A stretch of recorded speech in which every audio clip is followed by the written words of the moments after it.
عدنان پرویز کو بلانا چاہوں گی منچ پہ، جو الفلاح منزل کی طرف سے ہے.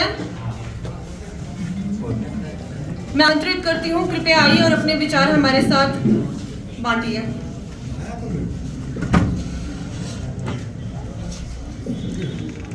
What the DC sir, SSP sir and other dignitaries and my dear friends, first of all, good afternoon.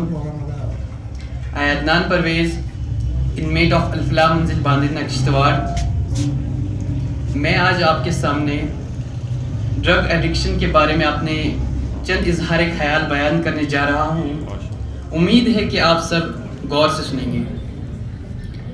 اگر ہم دیکھیں تو ایک شخص جسے افراد کے جو ایک فرد ہے وہ ایک قوم کا ایک ستارہ ہوتا ہے اور وہ ایک قوم کی ایک بنیاد ہوتا ہے، لیکن آج اگر ہم اپنے معاشرے کی طرف دیکھتے ہیں تو وہی فرد آج نشے کی لت پت میں مبتلا ہو چکا ہے، جس کے بارے میں شاعر کہتے ہیں کہ افراد کے ہاتھوں میں ہے اقوام کی تقدیریں، افراد کے ہاتھوں میں ہے اقوام کی تقدیریں، ہر فرد ہے ملت کی مقدر کا ستارہ.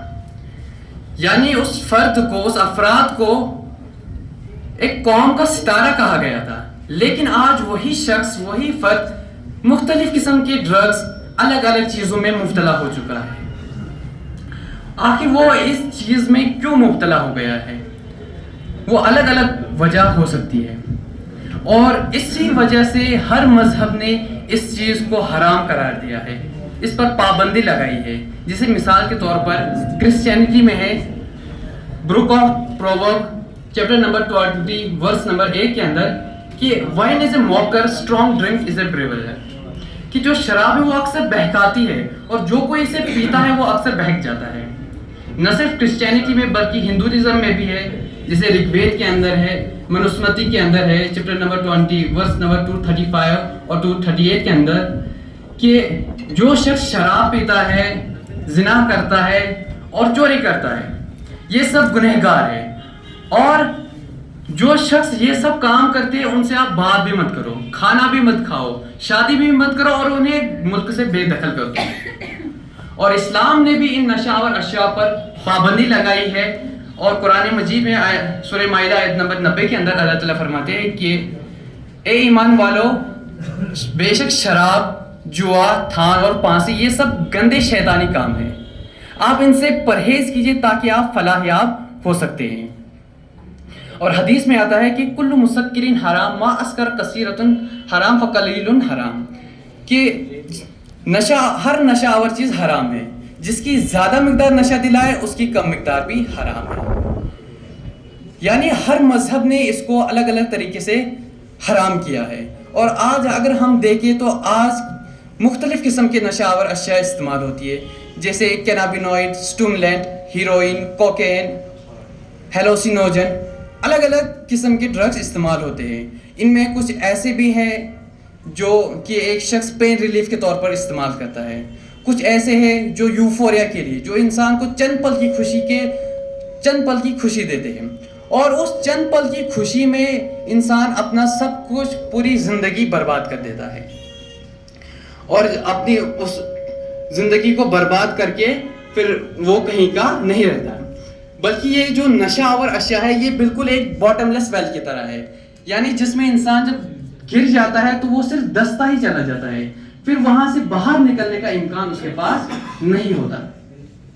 اگر ہم دیکھیں تو ہم اس چیز کو کیسے روک سکتے ہیں؟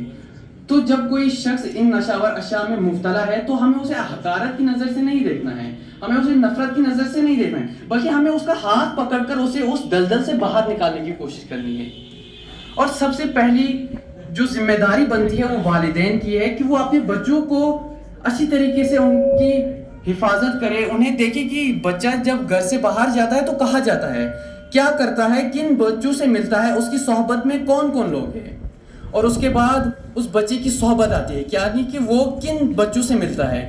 جب وہ اسکول میں جاتا ہے کہ اسکول میں اس کا فرینڈ سائیکل کیسا ہے، الگ الگ جگہوں پر جاتا ہے تو اس کے دوست کیسے ہیں. اور اس کے بعد باری آتی ہے ایجوکیشنل انسٹیٹیوٹس کی، جو جن میں ہمارے اسکولس آتے ہیں، کالج وغیرہ آتے ہیں، کہ ایک ٹیچر جو ہے وہ زبردست ایک گائیڈ کی طرح ہوتا ہے ایک بچے کا.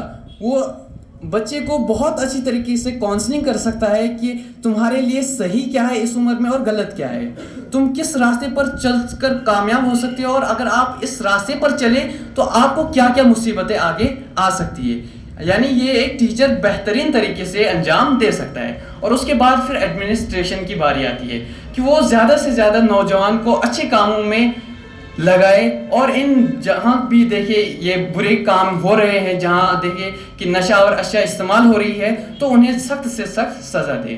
انہیں الفاظ سے میں آپ سب کا شکریہ ادا کرنا چاہتا ہوں.